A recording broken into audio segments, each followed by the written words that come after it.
વલસાડમાં ગિરનાર રોપવે 11 જૂનથી 20 જૂન સુધી બંધ રહેશે। મેન્ટેનન્સને લઈને ગિરનાર રોપવે બંધ રખાશે। 21 જૂનથી રોપવે સેવા ફરી કાર્યરત કરાશે। પત્નીના આડા સંબંધની શંકામાં ખૂની ખેલ ખેલાયો। પતિએ આડા સંબંધની શંકામાં યુવકનો જીવ લઈ લીધો। વલસાડમાં એક ઘટનાએ ચકચાર ફેલાવ્યો છે, જ્યાં પત્નીના અન્ય યુવક સાથે આડા સંબંધના વહેમમાં પતિએ યુવાનનો જીવ લઈ લીધો છે। મૃતક યુવાન વલસાડ નજીકની કંપનીમાં કામ કરતા મહિલા અને પુરુષ કામદારોને કંપની પરથી ઘરે મૂકવાને લઈ જવાનું કામ કરતો હતો। જ્યારે યુવાન મહિલાને ઘરે લેવા અને મૂકવા ગયો ત્યારે મહિલાના પતિને મૃતક યુવાન વિશે શંકા જતા ગળું દબાવી તેને મોતને ઘાટ ઉતારી દીધો।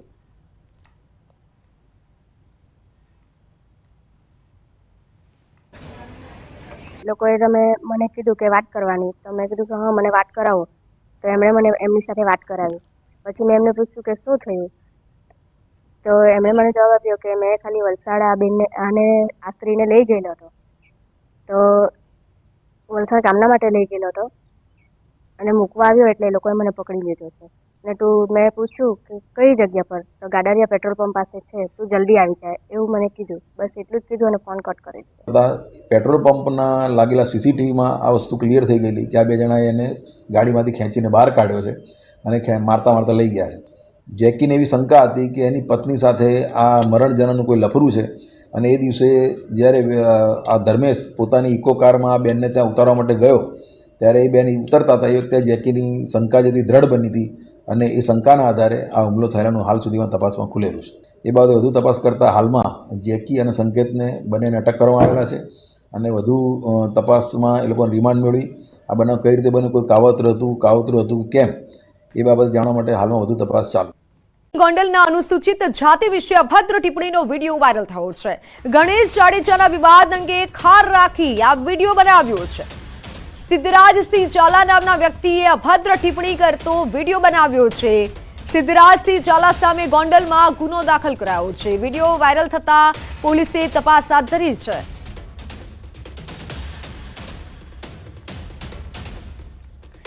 હાલ તો વાયરલ વિડીયોના આધારે પોલીસે તપાસ હાથ ધરી છે, પરંતુ અનુસૂચિત જાતિ પર અભદ્ર ટિપ્પણીનો વિડીયો વાયરલ થતા હાલ આ યુવકે પણ વિડીયો બનાવ્યો છે। ગણેશ જાડેજાના વિવાદ અંગે આ વિડીયો બનાવ્યો છે અને જેમાં અભદ્ર ભાષાનો પણ ઉપયોગ થઈ રહ્યો છે। પોલીસ હાલ તપાસ કરી રહી છે।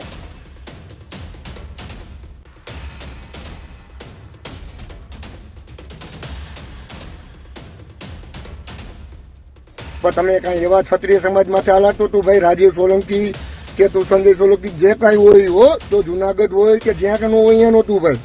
તો મારું નામ એ સિદ્ધરાજસિંહ ઝાલા, ગોંડલ, અને અત્યારે રહેવાનું આબુ છે, બરાબર। મારા નંબર છે અને આ તમને વ્યવસ્થિત જવાબ આપું છું, બરાબર। અને બાકી તમને જો મજા ન આવતી ને વ્યવસ્થિત જવાબ સાંભળવો હોય તો પણ આ નંબર ઉપર ફોન કરી શકો છો, બરોબર। બાકી કઈ આવા ખોટા વિરોધને અંતે તમે એમ કરશો તેમ નહીં હાલે હો, તમે જે કઈ હોય। બોરસદ શહેરમાં એક અનોખો કિસ્સો સામે આવ્યો છે। તબીબ યુવતીએ ફરિયાદી બની પોતાના જ ઘરમાં લૂંટની ઘટનાને અંજામ આપ્યો। ઘટનાની વાત કરીએ તો વિદેશ જવા માટે પોતાના જ ઘરમાં મિત્ર અને પિતરાઈ બહેન સાથે મળી લૂંટનું ષડયંત્ર રચ્યું અને પિતાની ગેરહાજરીમાં પોતાના જ ઘરમાં લૂંટ ચલાવી હતી।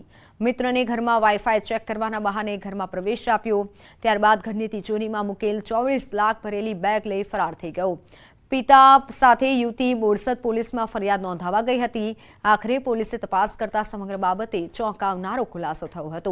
પિતાને જાણ થતાં તે પણ પોતાના સંતાનની આ કરતૂતને લઈ સ્તબ્ધ થઈ ગયા હતા।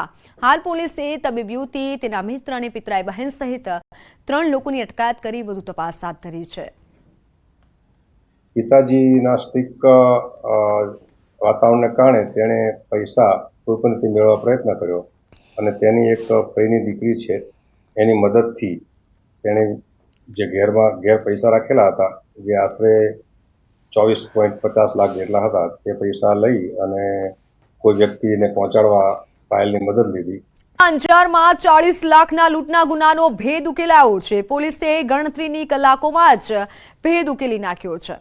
પૂર્વ કચ્છ ગાંધીધામ પોલીસે 3 કિશોર સહિત 9 સામે ગુનો નોંધી 7 આરોપીઓની ધરપકડ કરી છે।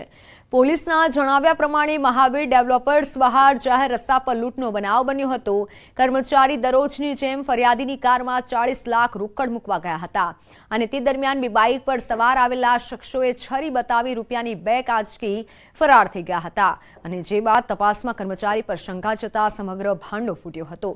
પૂછપરછમાં પટ્ટાવાળા બાળકે એક મહિલા તથા આશરે 6 થી 7 લોકો સાથે મળી ઘટનાને અંજામ આપ્યો હોવાની કબૂલાત કરી હતી. પોલીસે ફૂટેજના આધારે 7 આરોપીઓને ઝડપી પાડ્યા છે. આરોપી પાસેથી રોકડ રકમ સહિત કુલ 41,30,000નો મુદ્દામાલ કબજે કરી પોલીસે વધુ તપાસ હાથ ધરી છે. બાઇક ઉપર આવીને આ લૂંટને અંજામ આપેલ હતું અને એની સાથે પછી જ્યારે લૂંટને અંજામ થયું એના પછી જે પૈસા જે છે જે વ્યક્તિએ જે આમાં રાખી હતા એ વ્યક્તિનો પણ જે છે આમાં આરોપીમાં લેવામાં આવ્યા છે. આ રીતે ટોટલ આ બનાવમાં 9 આરોપી સંડોવાયેલા છે, જેમાં 3 જે છે બાળકિશોર છે, 1 મહિલા છે અને બીજા જે આરોપી છે એ 5 આરોપી છે. એ રીતે કરીને ટોટલ 9 આરોપી છે. પોલીસ દ્વારા અત્યારે જે છે 7 આરોપીને પકડી પાડવામાં આવ્યા છે અને અત્યારે ઓલરેડી અરેસ્ટ કરવામાં આવ્યા છે. છેતરપિંડી કરતી ગેંગની અનોખી મોડસ ઓપરેન્ડી સામે આવી છે. એમ્બ્યુલન્સ સર્વિસના નામે રોકાણ કરાવી સારું વળતર આપવાની લાલચે છેતરપિંડી કરતા ડોક્ટર સહિત 2 આરોપીની પોલીસે ધરપકડ કરી છે. પોલીસ તપાસમાં સામે આવ્યું છે કે આરોપી હાર્દિક પટવા વર્ષ 2019માં ફરિયાદીની અમદાવાદની શારદાબેન હોસ્પિટલ પાસે મળ્યા હતા. ત્યારે આરોપીએ તેમને સુરત કોર્પોરેશનમાં ડોક્ટર તરીકે નોકરી કરતા હોવાની ઓળખ આપી અને મિત્રો સાથે મળી એમ્બ્યુલન્સ સર્વિસમાં 5 કરોડથી વધુ રૂપિયાનું રોકાણ કરાવ્યું હતું અને બાદમાં વળતર ન મળતા જીગરભાઈ પોલીસ ફરિયાદ નોંધાવી હતી. હાલ તો પોલીસે 2 આરોપીની ધરપકડ કરી વધુ તપાસ હાથ ધરી છે. એક એમ્બ્યુલન્સ સર્વિસની લોભામણી વાત કરતાં એક એમ્બ્યુલન્સ 30 લાખ રૂપિયાની આવતી હોય છે અને તેની સામે દર મહિને 60,000 રૂપિયા જેવું માતબર વળતર આપવાનું આશ્વાસન આ પટવા દ્વારા આપવામાં આવેલું હતું. તેના થકી ફરિયાદીને જાણ થયેલી હતી અને ફરિયાદીએ જુદા જુદા માણસો પાસેથી કુલ 6.5 કરોડ જેટલી મોટી રકમ એકત્રિત કરી અને આ જે હાર્દિકભાઈ રમેશભાઈ પટવા છે જે સુરતના રહેવાસી છે અને ડૉક્ટર છે તેઓને રોકાણ કરેલું હતું. પર નાસ્તામાં સેન્ડવિચ ખાતા પહેલા ચેતી જજો. સેન્ડવિચમાં જીવાત હોવાનો કથિત વિડીયો વાયરલ થયો છે. એક મુસાફર દ્વારા વિડીયો ઉતારવામાં આવ્યો હોવાની ચર્ચા છે. પેક કરેલી સેન્ડવિચમાં જીવાત નજરે પડી રહી છે. જાગૃત નાગરિકે વિડીયો બનાવી વાયરલ કર્યો છે. ન્યૂઝ 18 ગુજરાતી વાયરલ વિડીયોની પુષ્ટિ નથી કરતું, પરંતુ વિડીયોમાં જોઈ શકાય છે કે જીવાત નીકળી છે આ સેન્ડવિચમાંથી. વડોદરાના વડતાલ સ્વામિનારાયણ સંપ્રદાયના સ્વામી વિવાદમાં આવ્યા છે.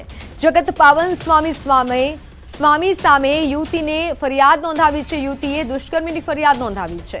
2016માં ગિફ્ટ આપવાના બહાને દુષ્કર્મ આચર્યું હતું.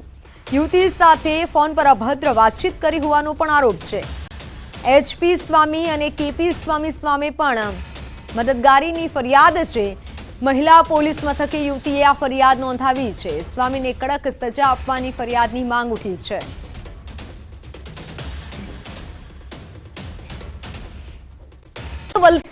વલસાડના વાપીમાંથી ડ્રગ્સ રેકેટનો પર્દાફાશ થયો છે. એસઓજી પોલીસે લાખો રૂપિયાના MD ડ્રગ્સ સાથે એક આરોપીની ધરપકડ કરી છે. વાપીના હાઉસિંગ વિસ્તારમાં એસઓજી PI અર્જુનસિંહ રોઝ અને તેમની ટીમ એક ફ્લેટ પર રેડ કરતા શંકાસ્પદ સફેદ પાવડરનો જથ્થો મળી આવ્યો હતો. તેની તપાસ કરાતા MD ડ્રગ્સ હોવાનું બહાર આવ્યું. ધરપકડ કરાયેલો આરોપી શંકર વિજય સિકેત મૂળ કર્ણાટકનો છે. આરોપી તેના મિત્ર સાથે મુંબઈમાં મલાડ વિસ્તારમાંથી ડ્રગ્સ લાવ્યો હોવાનું તપાસમાં આવ્યું છે.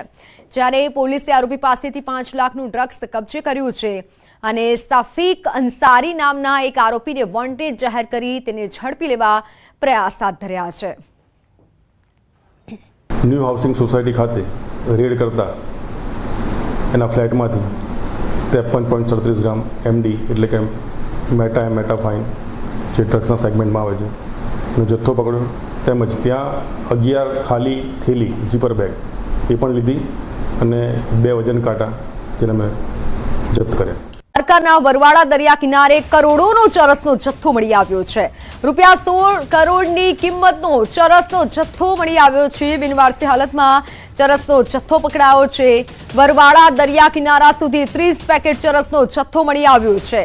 પોલીસ બિનવારસી જથ્થા મામલે સર્ચ ઓપરેશનમાં લાગી છે. અગાઉ નાવદ્રામાંથી 120 કરોડનો ડ્રગ્સ બંદરેથી ઝડપાયું હતું અને હવે સવાલ એ થાય છે કે દરિયાઈ માર્ગે આવડો વિશાળ જથ્થો દ્વારકાના વરવાડા દરિયા કિનારે કેવી રીતે પહોંચ્યો? વરવાડા દરિયા કિનારા સુધી 30 પેકેટ ચરસનો બિનવારસી જથ્થો કોણ લઈને આવ્યું? કઈ બોટ મારફતે અહીં પહોંચ્યો આ રીતે જથ્થો? દરિયા સુરક્ષાની બોટોને ભેદી અને દરિયા કિનારા સુધી ચરસ પહોંચાડવું સુરક્ષામાં મોટી ચૂક સમાન ગણી શકાય. શું કોઈ સ્થાનિકે ડ્રગ્સ લાવવામાં મદદ કરી છે? તેવા અનેક સવાલો હાલ ઉઠી રહ્યા છે, કારણ કે એટલી સુરક્ષા હોય છે અને તે સુરક્ષાની વચ્ચે આ રીતે ડ્રગ્સ મળી આવ્યું છે.